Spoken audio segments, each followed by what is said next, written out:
Today we're going to focus on third hand play. Your partner has made the opening lead, dummy comes down, you will be the third person to play to this trick.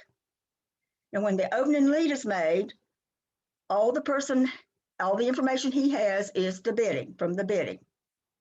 But now you, as the third person to play to this trick, you see your partner's lead, you know the bidding, and you also see the dummy. So you have a lot more information than does the opening leader. Many times the cards you play at trick one will set the tone for that entire hand. Perhaps coming down in the dummy might be a singleton or a void. And you realize right away, when I take this first trick, if you win the first trick, I need to come back leading the trump, cut down on the roughing power. Or let's say a long suit comes down in the dummy, one on which the declarer will be able to dump a lot of her losers. And you say to yourself, well, I better start establishing right away. We've got to try to get any tricks we're going to get in the side suits before they disappear for the dummy, before the declarer can get rid of them on the long suit. So the third hand play person has a lot more opportunity to know what is going to be best to set the tone of the hand. Now, a lot of times you just play the card and you don't really have to worry about making any big decisions. But sometimes it may be that you will be having to make decisions, maybe having to make a switch right away at trick two, lead a trump at trick two, or something like that nature. Now, we have all heard the cliche, third hand plays high, third hand high, second hand low. We're looking at second hand next week. Not true. Third hand should not always play high. And in fact, well over a third of the time, third hand does not play high. So what we want to look at today is the entire gamut of when you do play high, when you play low, why you play low. I want to start at the very basics. So we're going to come down to I'm going to start with the very basic 101 and move up to a little bit more sophisticated information. I don't know if you realize that's what I've been trying to do in all of our lessons. Start out with the basics, go over that part, and then move you up to a little bit higher level. So when you play to trick one, you will be the third hand.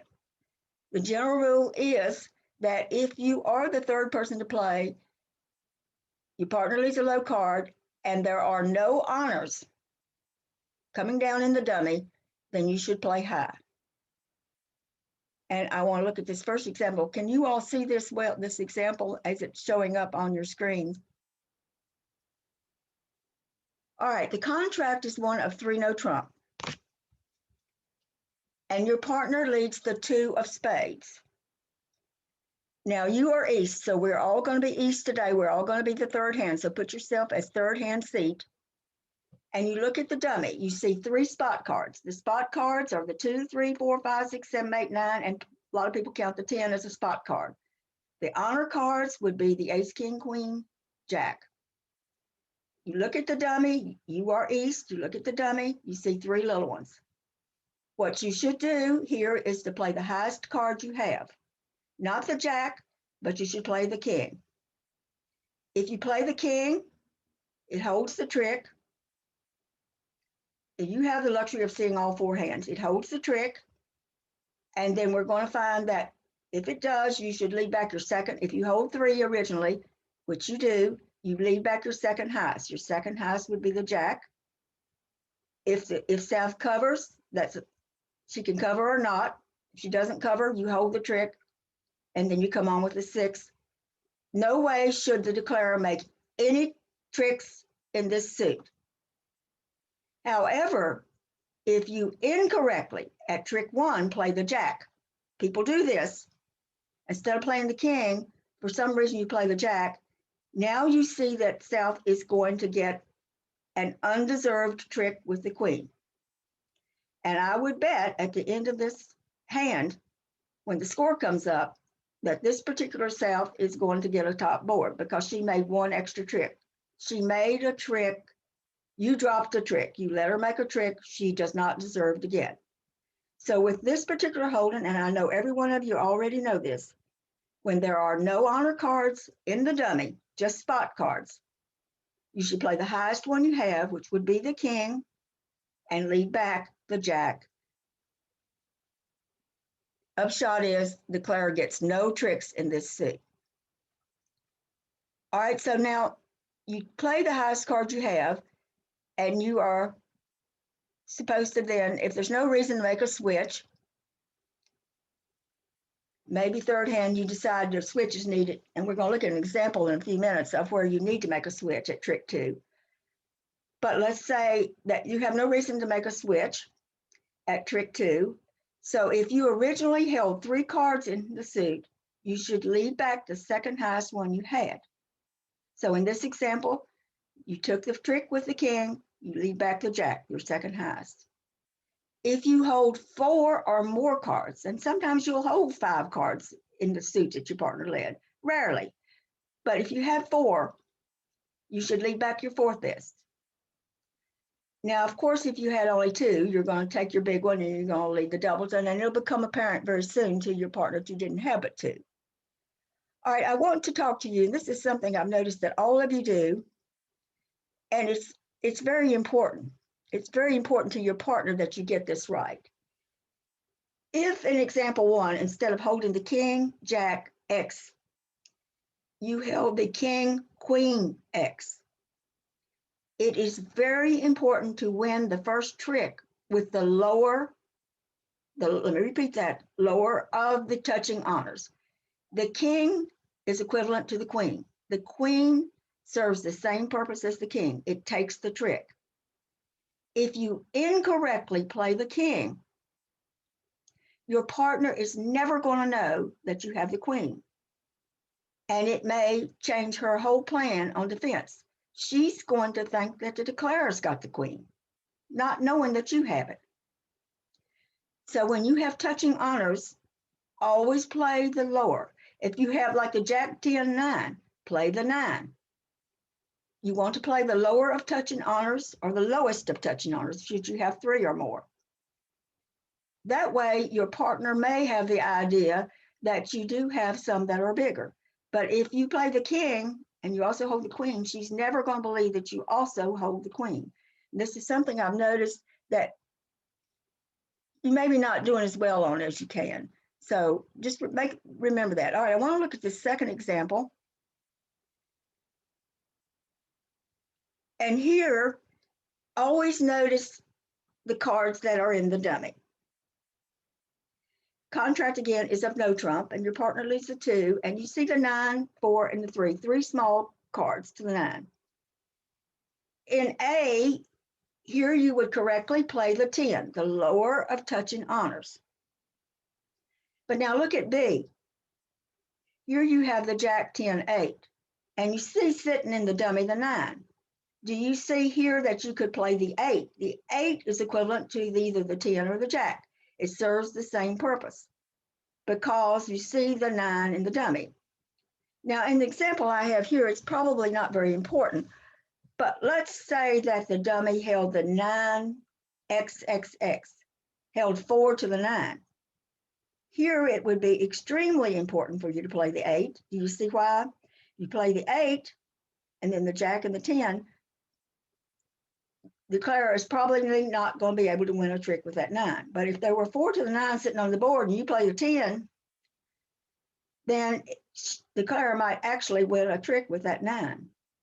So does everybody see in B that if you play the 8, that's the same as playing either the 10 or the jack? Because you can see the 9 sitting in the dummy. So you always want to be aware, watching what is in the dummy when you play at third hand. Now, let's look at the situation where your partner opens, leads, and an honor comes down in the dummy. Example 3. Partner leads a 5. Again, it's a no trump contract. You see 3 to an honor, 3 to the queen. Your king is bigger than the queen, and it obviously would beat the queen. Here, you do not want to play third hand high. The reason is if you do play the king, if the declarer has the ace, then of course she's going to take your king and she's going to get a second trick with that queen.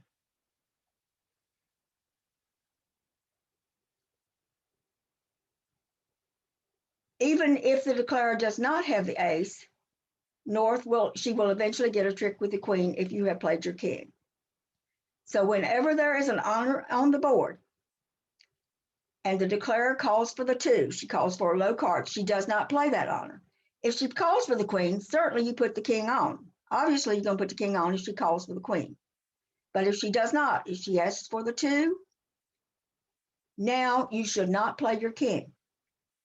Rather, you should play the highest card you can afford to play. In this case, you would play the 10. You're hoping your partner sees that 10 and will know that you have something in the suit wanting her to come on with it again should she get in. If you play the 10, then I can guarantee you that the declarer will never win a trick with the queen. You sit over the queen with your king. So a lot of players, not you, I don't think, but I have seen many players, and in these games I've been playing in these virtual games, I've seen them make that mistake of playing the king when the declarer calls for a small card.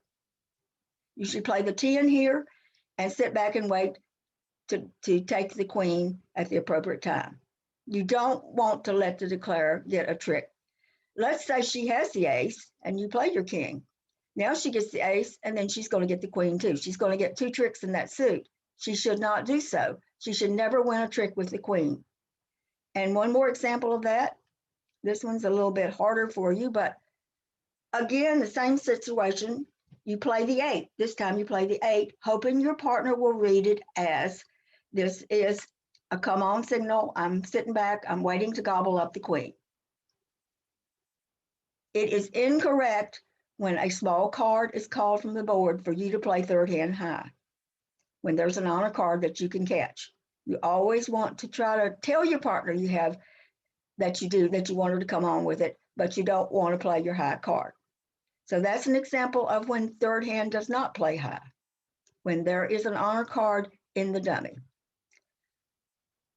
All right, so let's say your partner has led a suit at no trump, and you determine from looking at the dummy that a switch needs to be made. There's no need to continue with this suit. We need to make a switch right now.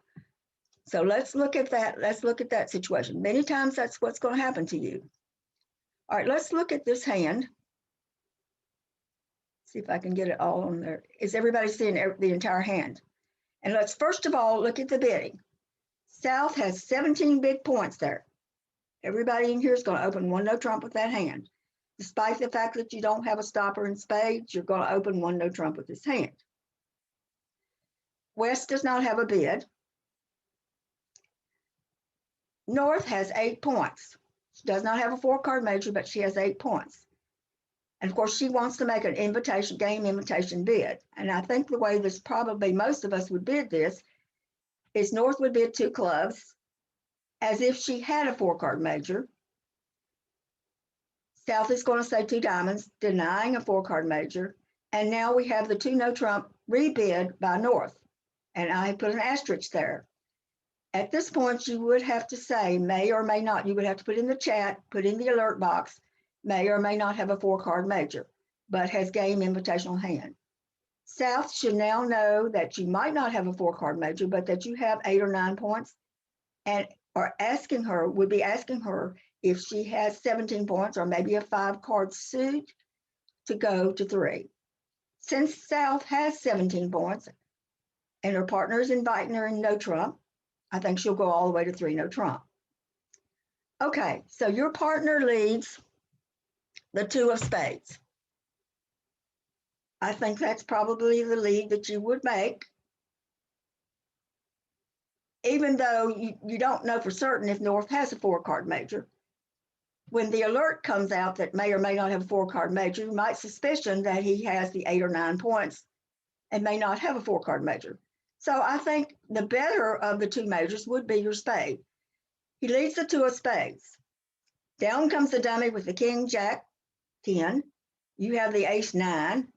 It doesn't look as if your partner's suit is too robust, does it? And in fact, it's not. So you're going to take the ace, the 10 or the jack is going to be played from the dummy, and you take your ace. And you correctly decide, there's really no need in continuing with this suit. My partner's got the queen. Declarer can come through and finesse my partner. There's really no need in continuing with the spade suit. It has no future. It's very obvious. And so you say, okay, now what in the world should I switch to? Well, the heart doesn't look good. Diamond doesn't look particularly good. You come down to your club suit. If you were the opening leader, let's say you were opening leader, you would lead the club suit and you would lead the 8. But you are not the opening leader. You are making the switch. So I want you to stop and I want you to think. If you lead the 8, your 4th best, and you are a savvy, a smart declarer, you are not going to play your king. You are going to duck and let it ride around to the Jack 9 that's sitting in the dummy. And so look what happens. You lead the 8, declarer ducks, takes it with the 9 in the dummy. What you want to think about is you've got the queen 10 sitting over top of that Jack 9. It's hardly likely that your partner has the king of clubs. It'd be wonderful if she did, but I would say 99 times out of 100, she's not going to. Declarer has got the king of clubs. So what you want to do instead of leading the 8 is to play the queen. So let's talk it through here. You play the queen, you force the declarer to take the king. He can no longer now let it ride around to the Jack 9. He takes the king or he ducks it, whichever way he wants to do it. If he takes the king, now when he takes the diamond finesse, your partner gets in with the king, and now your partner comes back with the club through the Jack 9 that's sitting on the board. And you've got now the ace 10, 8 sitting over that Jack 9. So the way you want to look at this is, pretend you have the queen, Jack, 10, 9, 8. Which one would you lead? You'd lead the queen, wouldn't you? Even though the Jack 9 is sitting in the dummy, you're sitting over top of it. So when you switch at trick 2, you want to be careful which card you play. If you play the 8, she's going to get a trick with the 9. She's also going to get a trick with her king. She's going to get 2 tricks in that suit. If you lead the queen, I know this is hard for you to see, forces the declarer to take the king. When your partner gets in with the king of diamonds, which she will once the finesse is taken, the declarer has to finesse the diamond. Then your partner will come back through the club. She's not going to continue with the spade because she also knows there is no future in the spade suit that she led originally.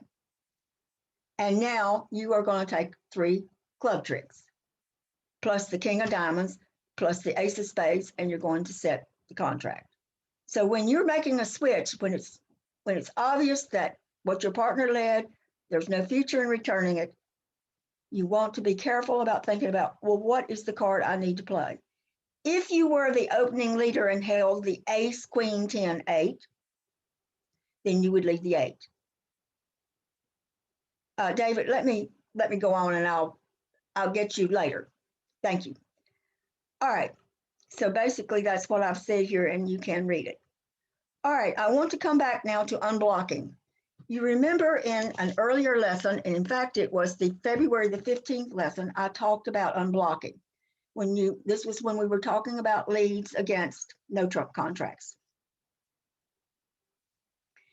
And if you were the partner of the opening leader and you held big cards, honor cards, that you needed to be careful to get rid of those honor cards so that you did not block the suit. And when your partner's suit got established, your cards were all big and you couldn't unblock so that he could take all of his little ones. Now, it's very hard if you hold the queen, jack, 10, 9 of a suit to unblock. There's no way you're really going to be able to unblock. But if you hold like the queen, jack, or something like that, you can start unblocking right away on the first trick.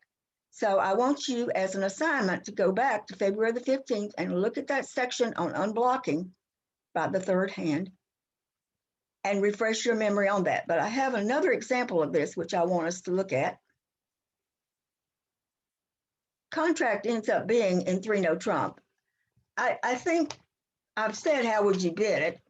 I don't know. I think either one of them, whether North is the opening bidder or South is, I think probably both of them would bid a club. I don't know.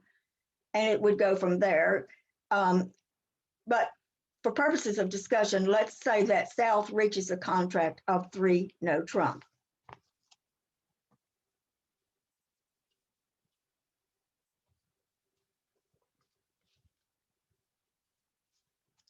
And your partner leads the 6 of hearts.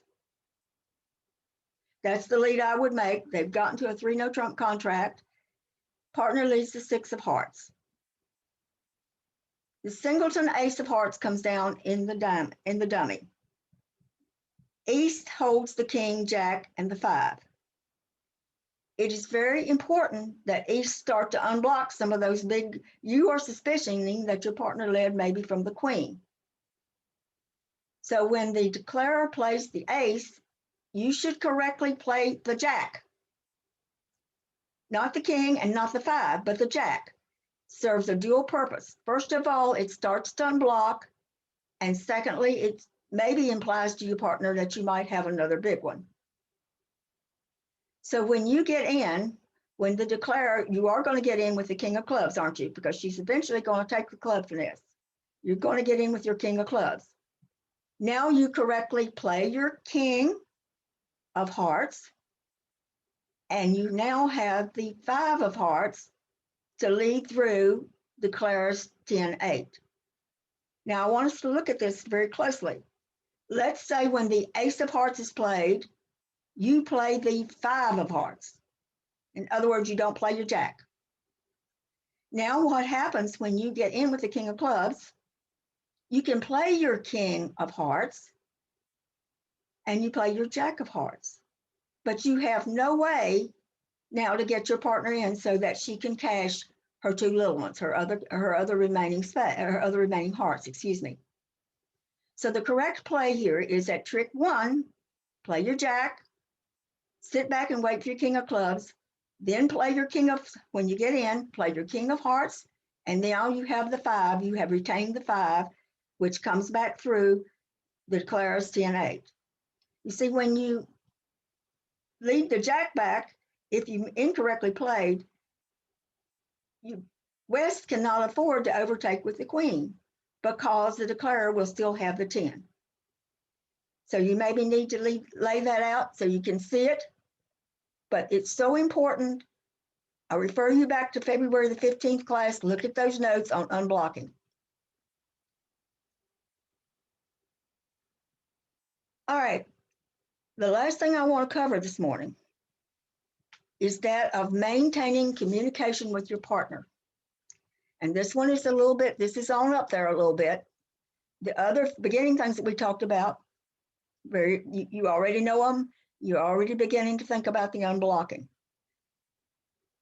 But sometimes you have to be careful in what you play as the third hand so that you can maintain communication with your partner. Now I want to look at the first hand, which has to do with a suit contract. South opens a spade, 14 high card points, opens a spade, and I think West is going to pass. I'm trying to get this situated so you can see all 4 hands. North bids a no trump, which we're going to say is forcing.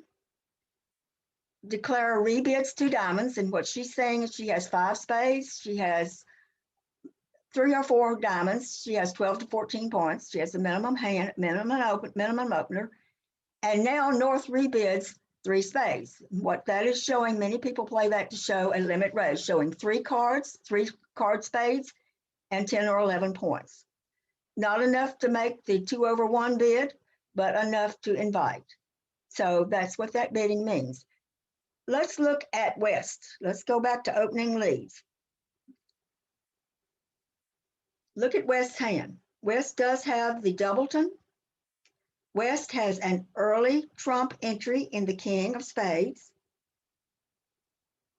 She has 2 little ones that probably are not going to ever take any tricks unless she can get a ruff with one of them. So she has the ideal hand to make the short suit lead. This was what we talked about, I believe it was in January the 25th class on short suit leads. When you have a doubleton or a singleton, you need to have an early trump entry. She has it with the king of spades. Otherwise, useless little trumps, never going to catch anything unless they do get a ruff. Now, let's look at it. Let's say she leads the 8 of diamonds, the top of her doubleton.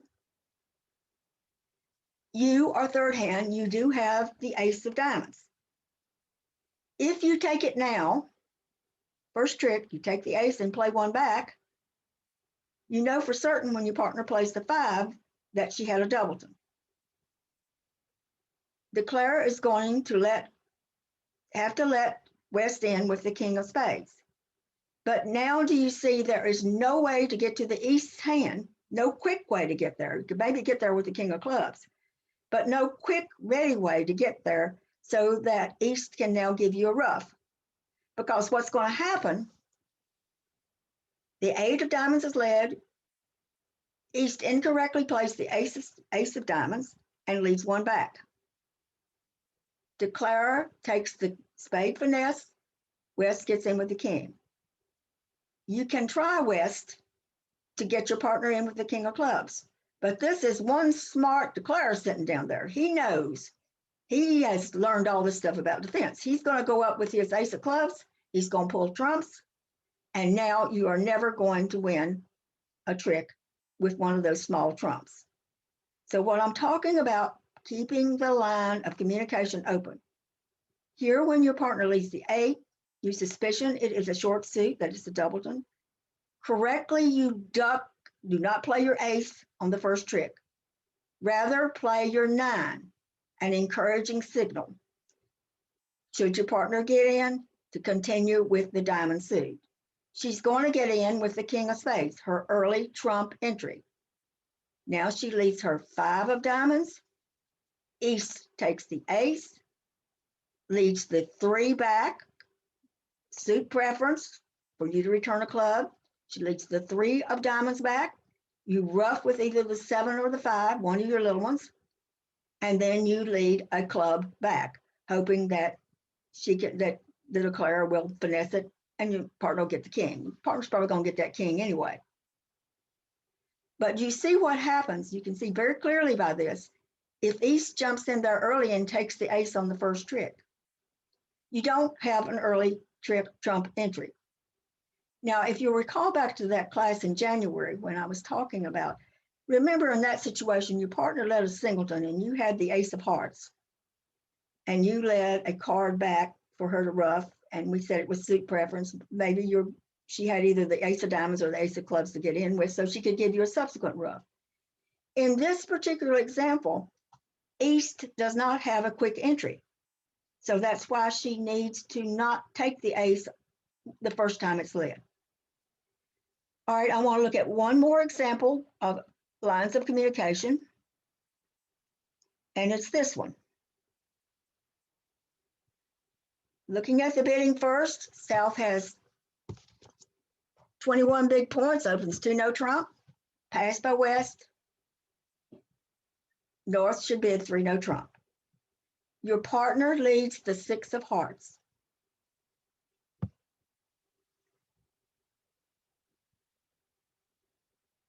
Dummy plays small. Here you play the ace. You play the ace of hearts. You correctly lead back your second highest, which would be the 10. Notice that the declarer has the queen jack. She plays either the queen or the jack. Let's say she plays the queen. Now, West can win that trick with his king, but he's still got to give the jack to the declarer. The declarer has, after the first trick, you played your ace, the declarer plays her 4. When you lead the 10, she's either going to play the queen or the jack. Let's say she plays the queen. If you win with the king, you have no way to get in, ever get in to cash the rest of the cards. Declarer has to win one trick at any case. So what West needs to do is to play small, let the declarer hold the queen or the jack, whichever one she has played. And now when your partner gets in, and she's going to get in either with the king of diamonds, probably the king of diamonds more likely is where she's going to get in. Now she retains another card, the two of hearts. She still has the two of hearts to lead through. You take the king and you cash your other spades, and you set the contract. You get 3 spade tricks and you get the king, and you do set the hand. You do set the hand. But here's the point on this hand. West, the opening leader, realizes he has to give 1 trick to the declarer. So let her have it early. And you, East, if you're having to make discards, for heaven's sakes, don't throw that little 2 of hearts away. You've got to hold on to that heart, because if you get in, and you're going to get in probably with the king of diamonds, if you've thoughtlessly thrown away that 2 of hearts, now you have no way to get your partner in, and all those tricks go lost, and you don't have a chance to set the hand. So this is way up there. These last 2 examples of maintaining communication with your partner, they are extremely important. You have to really have your thinking caps on when you know that you need to duck the first trick, or you need to let the declarer hold the trick. If she's going to win 1 trick, let her have it early, and then hopefully you can get the rest of them. All right, I want to finish up today by looking at a few card combinations. 3, in fact. You want to win as many tricks as you can. You have the king, queen, 4th in the dummy, and you have 3 little ones in your hand. The proper way to get as many tricks as you possibly can out of this is to lead small from your hand towards the king, queen. What you're hoping is that the left-hand person, the person on your left, West, has the ace. So you lead a small one.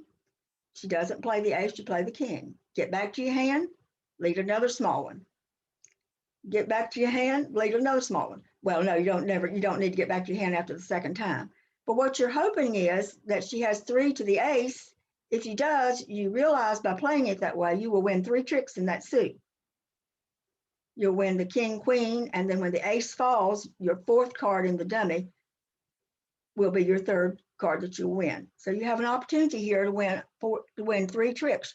You have to lose the ace, but if the hand breaks 3-3, you have a chance to win 3 other tricks, to win 3 tricks in the suit. All right, now here you're missing the ace and you're missing some big ones. Best way to play this combination is to finesse, try to hook the 10-9 twice. Lead, play the 10 or the 9, get back to your hand, play that 10, whichever one you have not played the first time.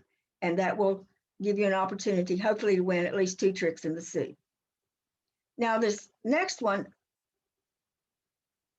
is there a way for you to win all 4 tricks holding this combination? Well, let's look at it. If the person on your left holds 4 to the king, there is a way that you can win all 4. But let's say you have no outside entries. You're in your hand for the last time. You have no other way to get back to your hand. The proper way, I've used this hand maybe about a month ago, and I think I butchered the discussion of it. You should correctly play the 9 first and play the 5 off the board. If it holds, now you play the jack and dump the 10 underneath the jack. If it holds, you're still in your hand, and now you can lead the 3, finesse the queen, and the ace drops the king. So if there are 4 on your left to the king, and you have no outside entries, no way to get back to your hand, the proper way to play this combination is to play the 9, dropping the 5, play the jack, dropping the 10 underneath it. You still remain in your hand to come through for that 3rd finesse. Queen holds, and the ace drops the king. I wanted to correct my explanation of that particular combination. All right, now I'm going to finish up here with this particular situation. You are in a contract of 4 hearts. This is your trump suit. You have 5 to the king in one hand and 3 to the queen in the other hand. You are missing the ace, jack, 10, 9, X. Mighty big cards that you're missing. You've already lost 2 tricks. naturally you're going to lose to the ace. You have to lose the ace of hearts. There's no way you cannot lose the ace of trumps. But what you want to do is to see, is there a way to play this combination? And it comes up more frequently than you realize. Yes, there is. What you hoping happens is the person who holds the ace holds one card with it, ace doubleton. So you have to first try to figure out which person you think, east or west, has the ace. If you think west has the ace, your proper play is to lead a small one from your hand and play the king. It holds, and you breathe a sigh of relief. Now you lead a small one from the board towards your hand. More than likely, I would say east is going to come up with either the jack or the 10. Do not cover it with your queen. Play small, and now when the ace comes falling out, your queen will take either the jack or the 10 that east still holds. So you lose only one trick, you lose the ace.